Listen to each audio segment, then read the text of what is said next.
చింతలపాలెంలో దళిత మహిళపై దౌర్జన్యకాండ.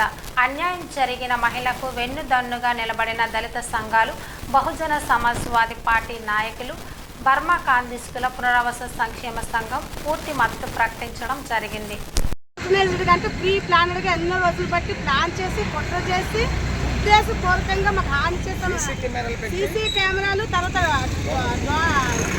Drone కెమెరాల పర్యవేక్షణలోని ఎలా తన్నాలు ఎలా కొట్టాలని డైరెక్షన్ చెప్తూ ఒక పాశ్విక విధానంలోని పగలు నడి రోడ్డు మీద పబ్లిక్ సెక్టర్ ఎస్బీఐ బ్యాంక్ ఉంది, అలాగే అరకు విశాఖపట్నం వెళ్ళే రోడ్డు మీద వెహికల్స్ ఖాళీ లేకుండా ఎప్పుడు బిజీగా తిరిగే రోడ్డు మీద దాదాపు 12:30 నుండి 3:30 గంటల సమయం వరకు విభస్తంగా 120 మంది ఆడ మగ రౌడీ వాళ్ళని తీసుకొచ్చి మా సమాధి మాస్కులు కట్టుకొని, కొంతమంది మా మగవాళ్ళు ఆడని మాస్కులు కట్టుకొని కత్తులు ఆ మారణాయుధాలతో మా మీద దాడి చేసి బుల్డోజర్లతో, జేసీపీలతో, క్రేన్లతో, ట్రాక్టర్లతో, కార్లు, బైకులు, తర్వాత ఆటోలతో వచ్చి అంత బీభత్సం సృష్టిస్తున్నా. మేము ఫోన్ల మీద ఫోన్లు సీఏ గారికి చేస్తున్నా, ఎవరు స్పందించుకున్నా మారణకాండను సృష్టించారు.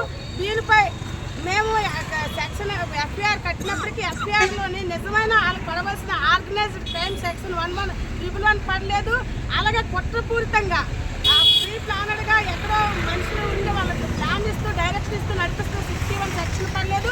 వాటిని ఇమీడియట్గా ఎఫ్ఐఆర్లో ఆల్టర్ చేసి ఆ సెక్షన్ని ఎవరైతే దోషులు ఉన్నారో పొలమశెట్టి బాలరాజు, వినోద్లు, కరుణ కుమారు, అలాగే కుడితిరామణ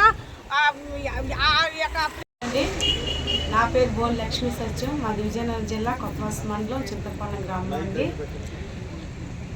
నా పట్ల 17/4/2026 మధ్యాహ్నం సుమారు 9:30 నుండి 3:30 గంటల సమయంలోని చాలా ప్రీ ప్లానెడ్గా కుట్రపూరితంగా జరిగిన దాడిపై పొలమశెట్టి బాలరాజు, అలాగే వినోద్ కుమార్లు, కరుణ కుమారు అనే వాళ్ళ టీము మరియు వాళ్ళు తీసుకొచ్చిన కిరాయి రౌడీలు మొఖానికి మాస్కులు పెట్టుకొని మా స్వస్థలమైన భూమిలోకి చొరబడి మా యొక్క షాపులు, మా జీవనోపాధిని 2 షాపులు, కిరాణా షాపు, రెస్టారెంట్, అలాగే ఫాస్ట్ ఫుడ్ సెంటర్, అలాగే కస్టమర్కి నేడగా ఏర్పరచుకున్న పెద్ద షర్టు, అలాగే అన్నిటికన్నా ముఖ్యమైనది మేము బాధపడవలసింది, నిజంగా ఆడవలసిన పరిస్థితి ఏంటంటే నా భర్తని, నా కుమారుని, నా అత్తమామల్ని మేము సమాధి చేసుకున్నాం. సమాధి చేసి వాళ్ళ కోసం మేము మా ప్రేమపూర్వకంగా జ్ఞాపకంగా అంటే వాళ్ళు అనుభవించవలసిన ఆస్తి వాళ్ళు అనుభవించుకుంటే అర్ధాంతరంగా నా కుమారుడు 27-30 సంవత్సరాల మధ్యలో చనిపోయాడు. నా కుమారుడు కూడా మా సొంత స్థలమైన వాళ్ళ తాత మామల పక్కనే, అలాగే నా భర్తని వాళ్ళ ముగ్గురు వాళ్ళ తల్లిదండ్రుల పక్కనే వాళ్ళ కోరిక మేరకు మేము సమాధి చేశాము. మేము ఎంతగానో అర్జించాము వచ్చిన రౌడీని. వాళ్ళు కూడా దయచేసి మీరు అన్నీ తీసుకొని మా సమాధుల జోలికి వెళ్ళొద్దు, అది మా సెంటిమెంట్, మేము ఎంతో ప్రేమతో ఎంతో అపురూపంగా దాన్ని కాపాడుకుంటున్నాం, దాని జోలికి వెళ్ళొద్దని మేము చెప్తున్న కత్తులతోని అలాగే మారిన ఆయుధాలతో మా మీద దాడి చేసి కుట్రపూర్తిగా జేసీబీలతోని, క్రేన్లతోని, ట్రాక్టర్లతోని నేను 35 సంవత్సరాలతో గవర్నమెంట్ సర్వీస్ పనిచేస్తున్నాను. అలాగే నేను 91-92 బీఎస్పీ నుండి పనిచేసిన నేను, నా భర్త 99లో నా భర్త పెందుర్తి నియోజకవర్గం ఎమ్మెల్యేగా బీఎస్పీ పార్టీ తరఫున పోటీ చేశాను. మేము బీఎస్పీలో సీనియర్ నాయకుల్ని.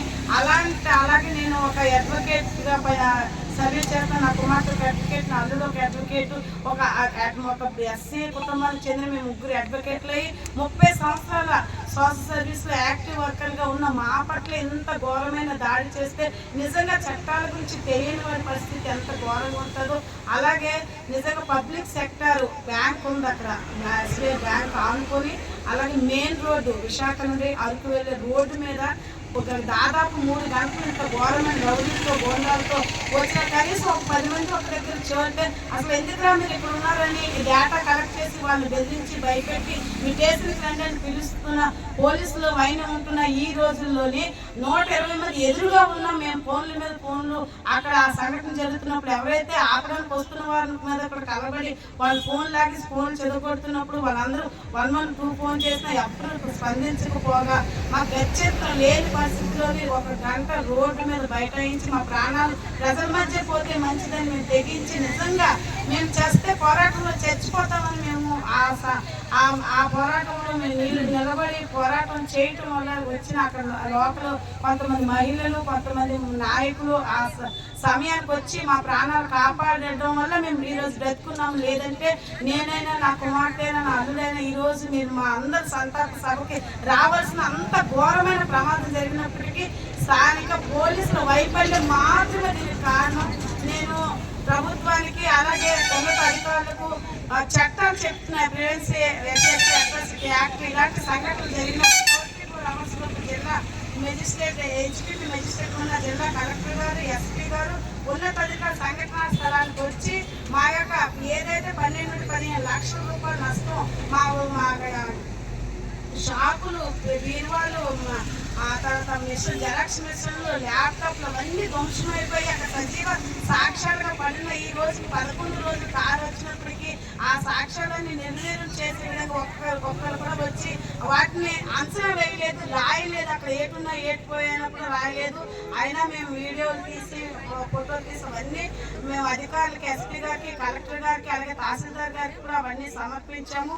మేము సమర్పించడం కన్నా వాళ్ళు వచ్చి మా యొక్క నష్టాన్ని అంచనా వేసి మేము ఏదైతే డైలీ మాకు అక్కడ జీవనోపాధిని మేము సృష్టించుకున్నామో, మేము బహుజనం అవడం వల్ల మేము ఎవరైతే చేతులు చెప్పకుండా మేము ఇండివిజువల్గా బ్రతకాలని ఒక వ్యాపారం చేసుకుంటూ రోజుకి 6 నుండి 7 వేల వరకు అర్థం చేసుకున్న ఈ 14 రోజులు బట్టి మా వ్యాపారాన్ని దెబ్బతీస్తే మా యొక్క వ్యాపారంలో ఉన్న ఏవైతే సరుకుల దగ్గర 80-90 వేల రూపాయల సరుకులు పాటు చేస్తారో మా షాపులు నిర్మించుకున్న ఈ 15 లక్షల సుమారు కనీసం అంచనా కూడా వేయకపోవడం మాకు చాలా బాధాకరంగా ఉంది. వాటన్నిటి విషయం సమగ్ర దర్యాప్తు చేసి నా యొక్క కొడుకు, నా అత్తమామలు, నా భర్త యొక్క సమాధి నిర్మించి మాకు తగిన న్యాయం, దళితులు చనిపోయిన తర్వాత కూడా వాళ్ళ సమాధిని కూడా కబ్జా చేసి అవకాశాలను శిక్షించి ఇలాంటి దుర్మార్గమైన చర్య ప్రజాస్వామ్య వ్యవస్థలో చేయడం అనేది చాలా దుర్మార్గమైన చర్య.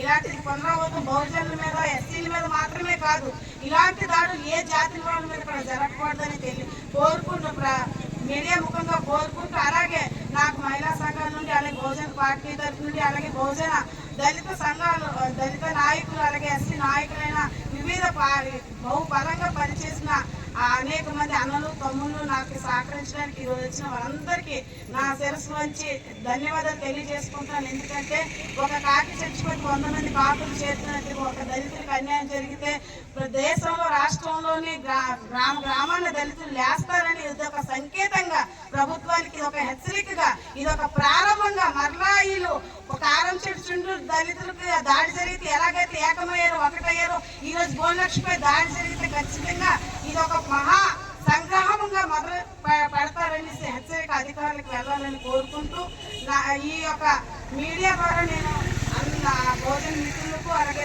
నా శ్రేయోభిలాషులకు, అలాగే సామాజికవేత్తలకు, అలాగే సామాజిక స్పృహ కలిగిన మానవవాదులకు అందరికీ నా విజ్ఞప్తి తెలియజేసుకుంటూ నా మాటల్లో సవినయంగా వినియోగించుకుంటున్నాను. జై భీమ్, జై